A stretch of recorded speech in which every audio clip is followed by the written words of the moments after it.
Hola, ¿qué tal chicos? En esta ocasión vamos a ver el tema de distribución de frecuencias para datos no agrupados. En nuestro libro, en la página 26, nos proporciona un primer ejemplo.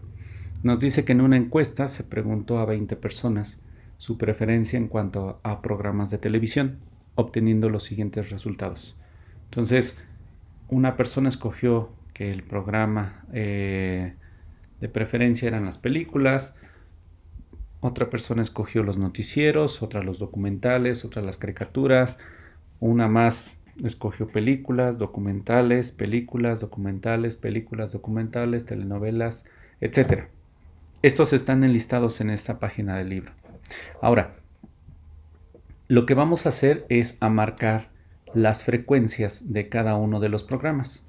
Entonces, en el caso de los noticieros, nosotros vamos a tachar aquellos noticieros para contarlos. Entonces, una persona prefiere los noticieros, dos prefieren los noticieros, tres prefieren los noticieros. Entonces, la frecuencia absoluta en el caso de los noticieros es de 3. En el caso de los documentales, tenemos una persona, dos personas, tres personas, 4 personas, 5 personas solamente. Entonces, 5. En el caso de las películas, 1, 2, 3, 4, 5, 6, 7 personas. Entonces, película 7. Telenovelas. 1, 2, 3, 4. 4 será la frecuencia de las telenovelas.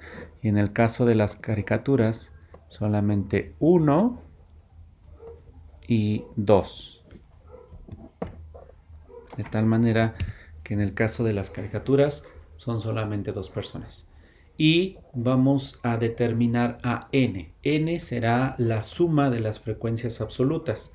Entonces sumamos 3 más 5 son 8, más 7 son 15, más 4 son 19 y 2 son 21. En este caso serán 21 los datos encuestados. Ahora, aquí les pido una disculpa, me equivoqué en cuanto a colocar de más uno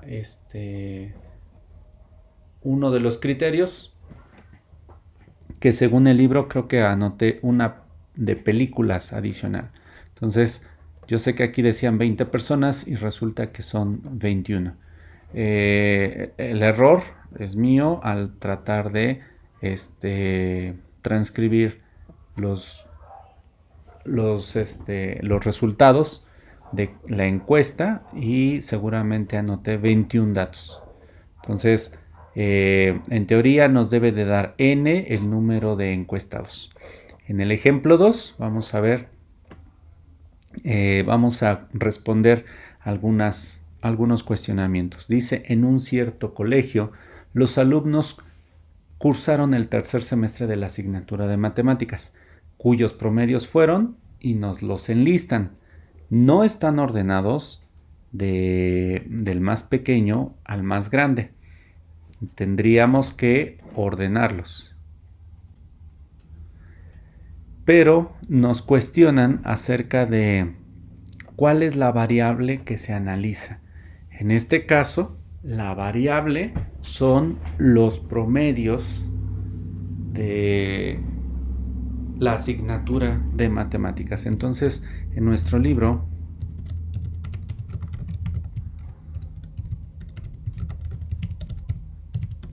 anotaremos esta respuesta.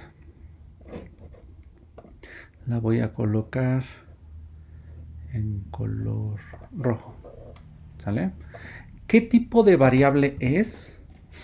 En este caso es una variable cuantitativa de tipo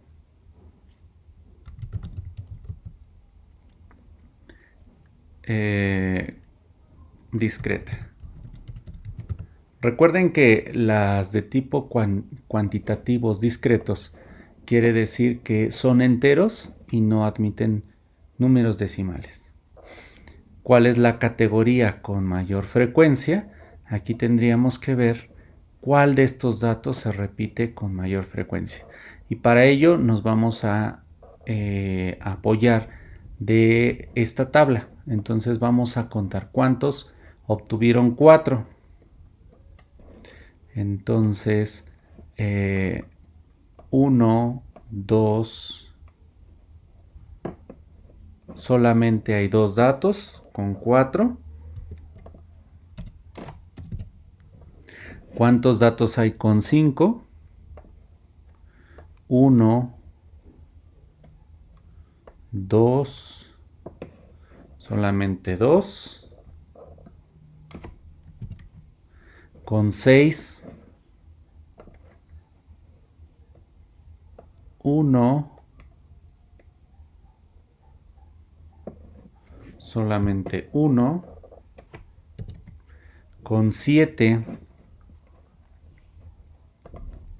obtuvimos 1, 2,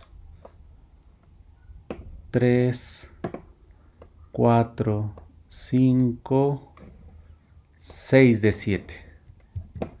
Entonces vamos a colocar 6 de 7. De 8 obtuvimos 1, 2, 3, 4, 5 de 8. De 9 obtuvimos 1, 2, 3, 4, 5, 6. Obtuvimos 6 de 9. Y de 10 obtuvimos 1, 2, 3, 4, 5 solamente.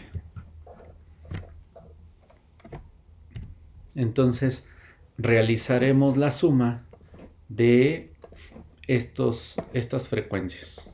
Tenemos 2, 4, 5 y 5 son 10 y 12 son 22 y 7 son 27. Entonces en total los alumnos encuestados fueron 27. Ahora, ¿cuál es la categoría con mayor frecuencia? Tenemos dos. En este caso tenemos el 7, el promedio de 7 y un empate con el promedio de 9. Entonces la categoría con mayor frecuencia son los promedios de 7 y 9. ¿Ok? Ahora, ¿cuál es la categoría con menor frecuencia? También tenemos, no, en este caso no es un empate, sería el promedio de 6. Entonces, ese sería el de menor frecuencia. Una muestra de la población son, aquí vamos a colocar, son los encuestados de alumnos de sexto semestre. Ajá. Son esta muestra, no son todos los alumnos de un colegio, sino posiblemente sea un solo grupo o algunas muestras de cada grupo, que en total son 27. ¿Cuál es el tamaño de la población? De la población que estamos encuestando son 27. Y nos pide construir la tabla de frecuencias, que la necesitamos construir para responder a los cuestionamientos que nos están dando. Entonces, en la página 27, ustedes rellenen con estos datos la primera tabla. Ahora, en la pregunta, en el ejemplo 3, nos habla acerca de los ejercicios para el desarrollo de la clase. Nos dice que el número de accidentes ocurridos en los 10 departamentos de una fábrica de aparatos eléctricos durante el mes fueron de 2100340021. En total hay cierto número de departamentos. El departamento, por ejemplo, el recibo de mercancía tuvo dos accidentes. El departamento, por ejemplo, de ventas tuvo un accidente. El departamento de contaduría tuvo 0 accidentes. El departamento de atención a clientes tuvo 0 accidentes, etcétera. De tal manera que tenemos 2, 4, 6, 8, 10 departamentos distintos. Entonces, ¿cuántos departamentos tuvieron 0 accidentes? Fueron 4. ¿Cuántos departamentos tuvieron un solo accidente? Fueron 2 departamentos. ¿Cuántos departamentos tuvieron 2 accidentes? También fueron 2 departamentos. ¿Cuántos departamentos tuvieron 3 accidentes? Solo 1. Y 4 accidentes, igual solamente 1. En total, vamos a tener 10 departamentos. 4 más 2 son 6, más 2 son 8, 9, 10. ¿Sí? El número de departamentos de la fábrica son 10. Entonces, ese número lo encontramos con la suma de las frecuencias absolutas. También hay que rellenar esa tabla con estos datos. En el ejemplo 4 nos muestran el número de llamadas obtenidos. El número de llamadas que se obtuvieron durante los primeros 5 minutos en un call center. Entonces, en este caso, quienes tuvieron 15 llamadas, aquí sí vamos a necesitar nuestro lápiz, solamente fueron 15 llamadas, frecuencia 1. 23, 1, y no se repite ese dato, entonces nada más fue 1. 25 fueron 1, 2, 3, 4, 5.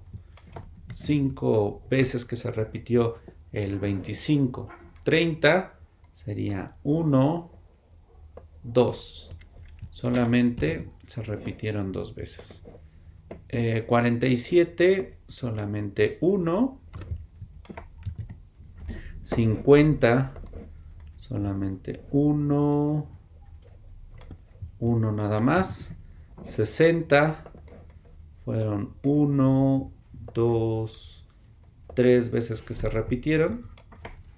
Y en el caso de el 80, la frecuencia es de 1. Entonces, una vez que tenemos ya todos los datos tachados y contabilizados, entonces vamos a sumar las frecuencias absolutas. 1, 2 y 5 son 7, y 2 son 9, 10, 11, 12 y 3 son 15. Quiere decir que hubo 15 datos a analizar. O 15 momentos que se analizaron, o 15 cortes que se analizaron en cuanto al número de llamadas. ¿Ok? Ese recuadro, esta tabla, también hay que rellenarla de la página 27. Ahora, en la página 28 nos habla acerca de la distribución de frecuencias absolutas y relativas.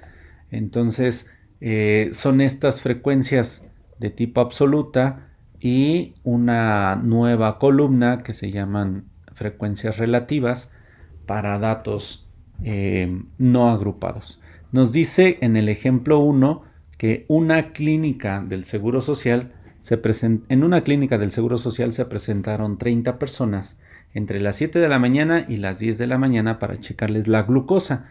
Recuerden que la glucosa es la cantidad de azúcar medida en miligramos por cada decilitro de sangre. Entonces, se obtuvieron los siguientes datos en la página 28. están todos los datos desordenados, así como los fueron obteniendo. Después se tienen que ordenar de menor a mayor y aquí ya están agrupados en una tabla en donde ya analizamos que el número de personas que obtuvieron glucosa de 110 fueron 2, que tuvieron glucosa de 117 fueron 3, 125 fueron 5, etcétera. De esa manera. Entonces, tenemos las frecuencias absolutas. Estas fueron obtenidas de los datos que se ordenaron y que están en la página 28. Ahora, vamos a contabilizar el número de personas que fueron analizadas. Entonces, eso se obtiene sumando las frecuencias absolutas.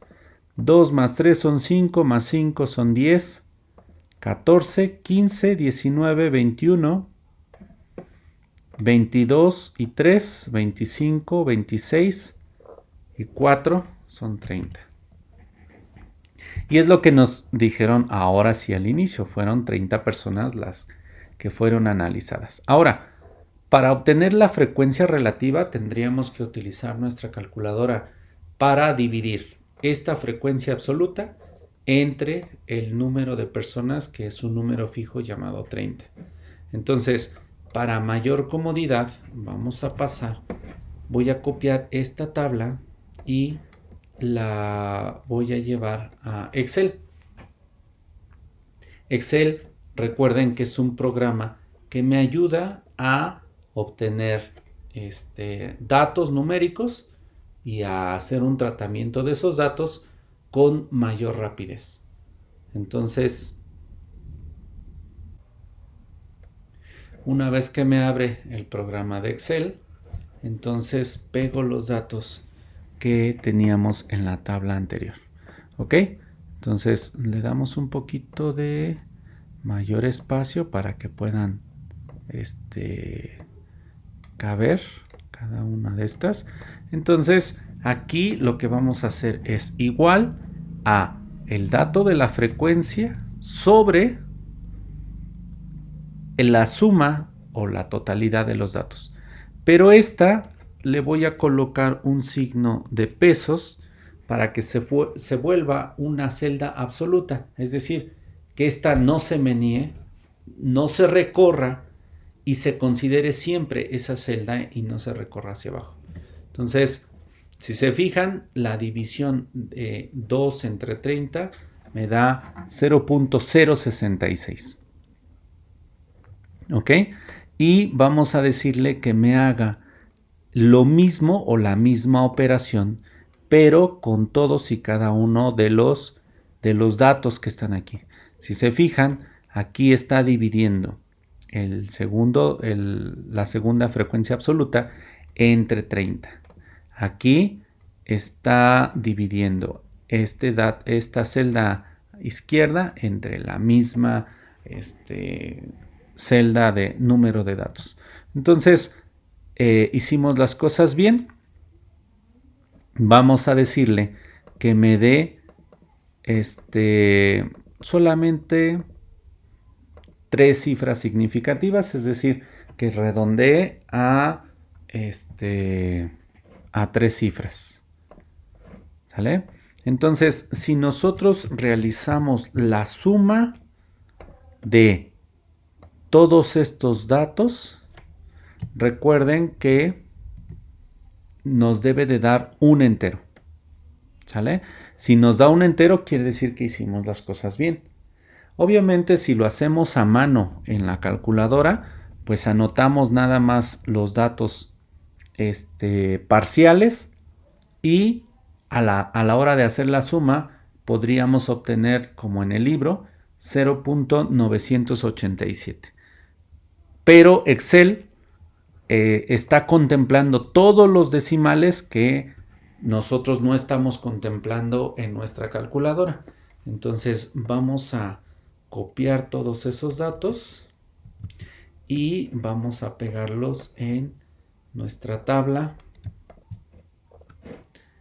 Vamos a pegar esos datos que obtuvimos. Entonces copiamos el formato para que se vean iguales y lo pegamos.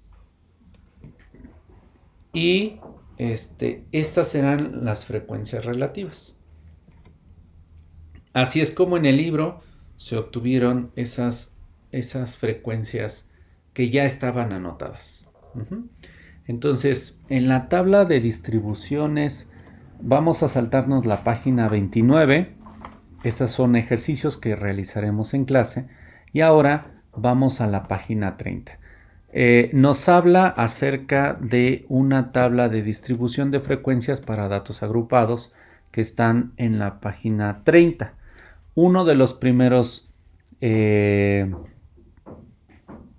datos que nos están presentando es el rango.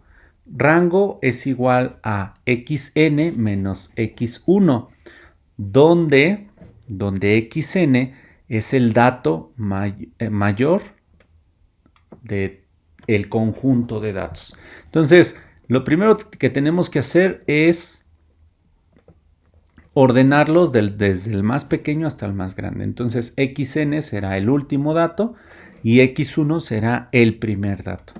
¿Ok?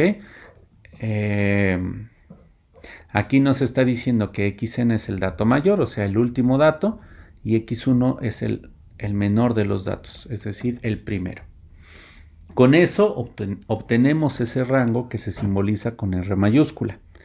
Entonces, ahora necesitamos determinar el intervalo de clase.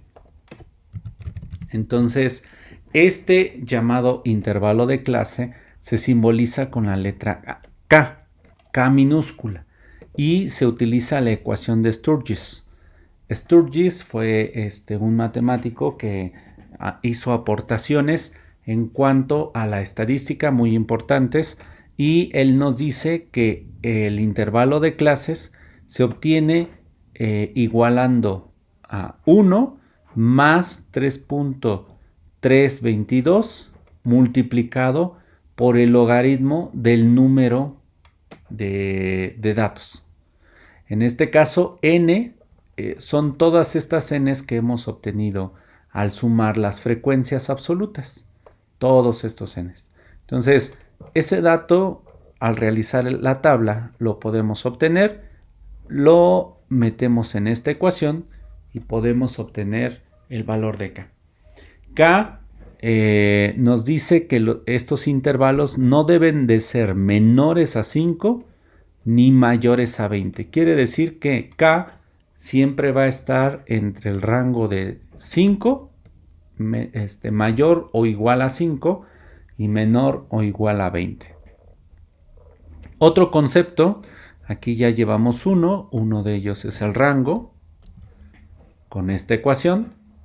Otro de ellos es el intervalo de clase, con esta ecuación, y en este caso hablamos de la amplitud.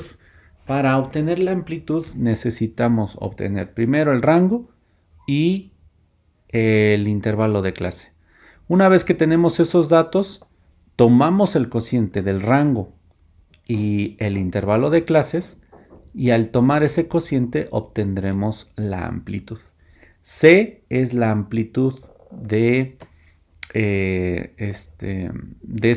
cierto conjunto de datos. Entonces, como ejemplo 1, nos muestra las calificaciones de un examen de recuperación de 50 estudiantes y nos muestran todos estos datos. Obviamente, la calificación máxima es un 100. Entonces, esta es la calificación de cada uno de los estudiantes obtenidos a través del muestreo. Estos datos pues están desordenados porque los vamos anotando conforme los vamos muestreando.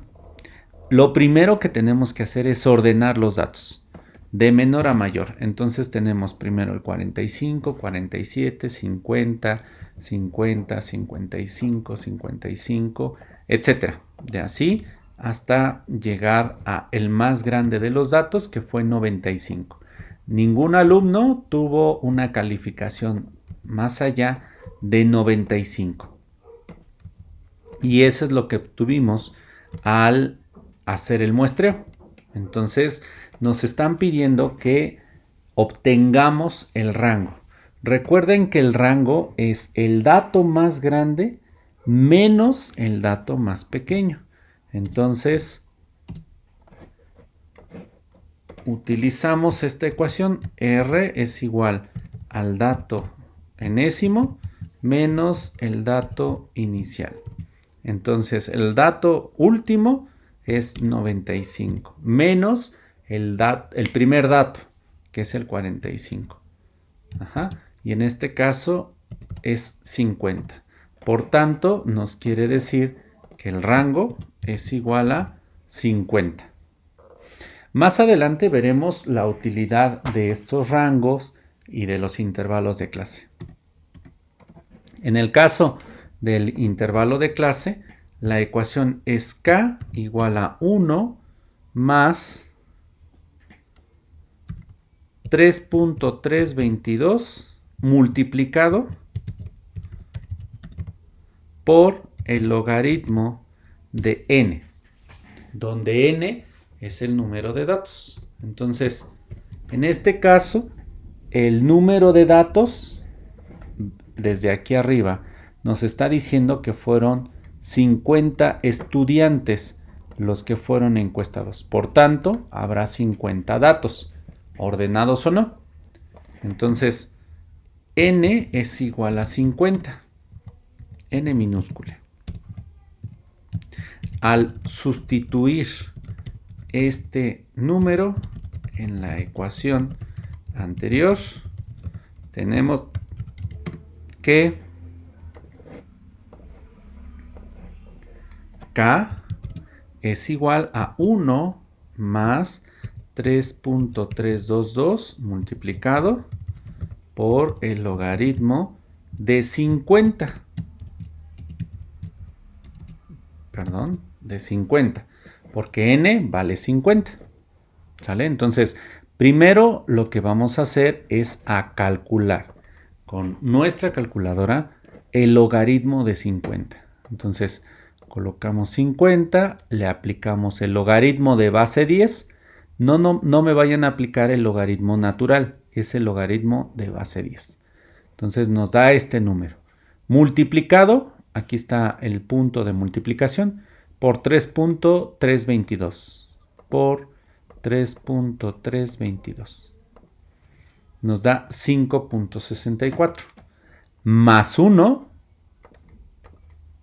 Entonces me da 6.64.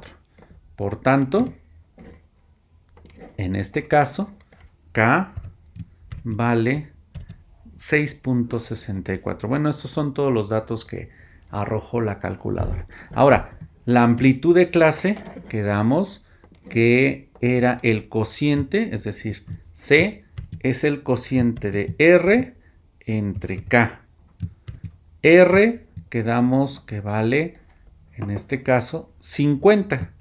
Entonces, arriba va un 50 y abajo va 6.64. ¿Sí? Cuando metemos esto a la calculadora, 50 entre 6.64 me da 7.53. ¿Sale? Hasta ahorita lo único que nos interesa es obtener estos datos: rango, intervalo de clase y amplitud de clase. ¿Para qué? Para que más adelante veamos al rellenar los datos para una tabla de datos agrupados, ver estas características que posteriormente se utilizarán en otras ecuaciones y ahora sí nos pueden dar información acerca de los datos que estamos tratando en cualquier ejemplo que nos pongan. ¿Sale?